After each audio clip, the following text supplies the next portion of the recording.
بسم اللہ الرحمن الرحیم۔ السلام علیکم ناظرین، آپ دیکھ رہے ہیں انوکھا انداز۔ میں آپ کا ہوسٹ جمال صدیقی، امید کرتا ہوں آپ خوش و خرم ہوں گے۔ کچھ لیٹسٹ ڈیولپمنٹس ہیں مڈل ایسٹ کے حوالے سے اور ساتھ میں ڈالر کے حوالے سے۔ امریکہ کا ڈالر آخر کیوں گرتا جا رہا ہے عالمی منڈی میں، اور ڈالر کی جو اصل وجہ ہے گرنے کی وہ کیا ہے، اور پاکستان میں بھی آپ نے دیکھ لیا کہ ریٹ کس طریقے سے نیچے آتا جا رہا ہے۔ ڈالر ایک وقت میں کہا جا رہا تھا کہ 200 روپے پاکستان میں جائے گا، مگر ہم نے دیکھا کہ وہ 200 روپے نہیں گیا، 170 سے بھی نیچے ہی رہا، اور آج کی تاریخ میں 157 اور 156 کے درمیان رہ رہا ہے۔ آخر اس کی کیا وجہ ہے، ہم یہ بات بھی اس کو ڈسکس کریں گے، اور خاص طور پہ عالمی مارکیٹ میں ڈالر کیوں گرتا جا رہا ہے، سب سے بڑی وجہ جو ہے وہ جانیں گے۔ اگر آپ نے اب تک میرا یوٹیوب چینل سبسکرائب نہیں کیا تو اسے سبسکرائب کر لیں، اور ضرور اپنے احباب میں بھی شیئر کریں تاکہ یہ جو مفید معلومات ہیں ان کو بھی مل سکیں۔ سب سے پہلے ہم بات کرتے ہیں مڈل ایسٹ کی سیاست کی، کہ آپ نے دیکھا کہ اس وقت مڈل ایسٹ میں امریکہ نے کس طریقے سے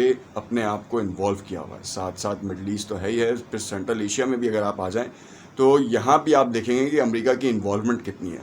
خاص طور پہ افغانستان میں 20 سال سے جنگ میں مصروف ہے، ایمونیشنز کے حوالے سے ہو یا پھر فوجی قیادت کے حوالے سے ہو، ان کا جو ایک بڑا جو اماؤنٹ ہے وہ وہاں پہ اسپینڈ ہو رہا ہے۔ اور اب یہ ہے کہ آپ نے یہ دیکھا کہ مڈل ایسٹ میں کس طریقے کی انہوں نے سیاست کی۔ سیاست تو ہر پہلو کے اوپر کی گئی ہے، چاہے وہ ان کی پولیٹیکل ایفیلیشنز کے حوالے سے ہو، چاہے وہ ڈیفنس کے کانٹریکٹس کے حوالے سے ہو، یا پھر آئل کے کنووں پہ قبضوں کے حوالے سے۔ یہ جو قبضے کیے جاتے ہیں وہ کیوں کیے جاتے ہیں اور اس کے پیچھے کیا حقائق ہیں وہ بھی ہم اس ویلاگ میں ڈسکس کریں گے۔ اس وقت جو سب سے اہم صورتحال یہ ہے کہ اس وقت آپ نے دیکھا کہ پچھلے 10 سالوں میں امریکہ نے مڈل ایسٹ کا نقشہ بدل دیا۔ عراق کا آپ حال دیکھ لیں، یمن کا حال دیکھ لیں، آپ زیادہ دور نہیں جائیں تو آپ اپنی ان کی ریاستوں کا ہی حال دیکھ لیں۔ یہ ویتنام وغیرہ کے حوالے سے آپ نے دیکھ لیا ہے، وینزویلا کے اوپر بھی آپ نے دیکھا کہ کس طریقے سے ان کی پولیٹیکل قیادتوں کے ساتھ جو ہے وہ چھیڑ چھاڑ کی گئی ہے۔ مڈل ایسٹ میں جو سیاست کی گئی ہے آخر اس کی وجہ ہے کیا کہ ڈالر جو ہے وہ گرتا جا رہا ہے؟ تو میں آپ کو یہ بتاؤں کہ بالکل یہ مڈل ایسٹ کی سیاست کی وجہ سے ہی یہ ڈالر گرتا جا رہا ہے۔ آپ نے دیکھا کہ جب سعودی عرب کے ساتھ ان کے تعلقات استوار تھے اور آئل کی پروڈکشن کے اوپر آپ نے دیکھا کہ کس طریقے سے انہوں نے اپنی اجارہ داری قائم کی، پوری دنیا میں مونوپلی کی، اور ساتھ ساتھ ان ممالک کے اوپر سینکشنز امپلیمنٹ کی جہاں سے آئل نکل سکتا تھا۔ اور وہاں پہ کیوں کی گئی؟ کیونکہ ان کا جو اثر و رسوخ سعودی عرب کے اوپر رہا ہے، خاص طور پہ آئل کی ڈسٹریبیوشن کے حوالے سے، وہ قائم و دائم رہے۔ اسی حوالے سے آپ نے دیکھا کہ عراق کے اوپر یلغار کی گئی اور جواز بنایا گیا کہ صدام حسین جو ہیں وہ بہت زیادہ حد سے آگے نکل چکے تھے۔ شیعہ سنی فسادات کے حوالے سے انہوں نے ایک موقف اختیار کیا۔ صدام حسین نے اگر کوئی غلط بات کی تھی یا کوئی غلط اقدامات کیے تھے تو اس کے لیے مسلم امت تھی اور ان کے اوپر بڑا ایک واضح اسٹانس لیا جا سکتا تھا، اور سعودی عرب بھی لے سکتا تھا، مگر جو کہ نہیں لیا۔ اور یہ ماضی کی بہت سی ایسی باتیں ہیں جس کے اوپر آپ سوچ سکتے ہیں، مگر اس وقت جو کام ہوا پچھلے 10 سالوں میں امریکہ نے، ایران ہو، عراق ہو یا پھر یمن ہو، اس کو انہوں نے اس طریقے سے تشبیہ دی گئی ہے کہ دہشت گردانہ کارروائیوں میں ملوث رہے ہیں۔ آئل کے اوپر جو ہے ان کی اجارہ داری تھی تو ان کو ختم کرنے کے لیے کام کیا گیا۔ ایران کے ساتھ آپ نے دیکھا، ہم نے پچھلی ویڈیوز میں بتایا کہ جوہری ڈیلز کے حوالے سے کتنی سینکشنز امپلیمنٹ کی گئیں، اور اس وقت جو ہے وہ فوکس کیا جا رہا تھا کہ ایران جو ہے وہ یمن میں کام کر رہا ہے، حزب اللہ کے حوالے سے، حوثیوں کے حوالے سے۔ سیریا میں اگر آپ دیکھیں تو وہاں پر حزب اللہ کے حوالے سے کام کر رہا ہے اور عراق میں کام کر رہا ہے۔ اب سینیریو یہ تھا کہ آپ نے دیکھا کہ قاسم سلیمانی کو بھی جو ہے وہ ٹارگٹ اٹیک میں ہٹا دیا گیا تاکہ عراق کے اوپر پورا قبضہ کیا جا سکے۔ تیل کے کچھ کنوؤں کی جو رسائی ہے وہ کردوں کو دے دی گئی اور اس کو فنڈ کیا گیا امریکہ کی طرف سے۔ اب جب امریکہ نے پوری دنیا میں یہ چیز باور کرا دی کہ ایران اور جو ممالک ہم نے آپ کو بتایا کہ عراق ہے یا سیریا ہے، ان کا جو تعلق ہے وہ دہشت گردانہ کارروائیوں سے، اور امریکہ اپنے مفاد یا اپنے مقاصد حاصل نہیں کر پا رہا، تو جس کی وجہ سے اکانومی ویسے ہی کرونا سے جو ہے وہ بہت زیادہ ڈاؤن ہوئی تھی۔ آپ نے اس کا امپیکٹ دیکھ لیا کہ ڈالر جو ہے گرتا جا رہا ہے، کیونکہ آپ نے دیکھا کہ عالمی سپر پاور جب اس قابل نہیں ہے کہ وہ اپنی اجارہ داری کہیں قائم کر سکے تو پھر اس کی ملک کی معیشت کہاں جائے گی، اس کی اکنامک اسٹیبلٹی جو ہے نا وہ بڑی چیلنج ہونا شروع ہو گئی۔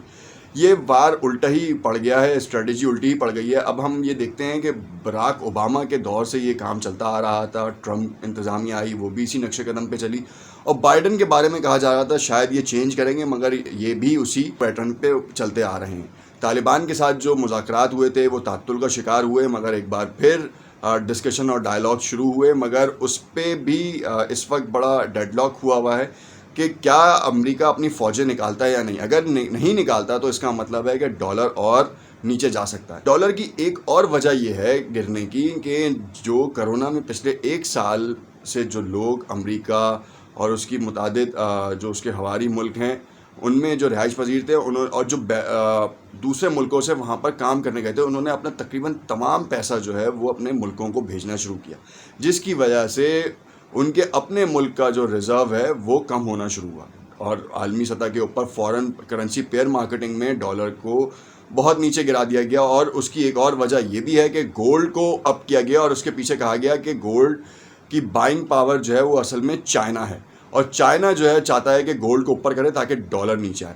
تو یہ 3-4 کانسپائریسیاں تھیں، مگر جو اس میں صف اول کی کانسپائریسی یہ تھی کہ انہوں نے جو مڈل ایسٹ کے لیے بیج بویا تھا وہ الٹا ان کے لیے پڑنا شروع ہو گیا.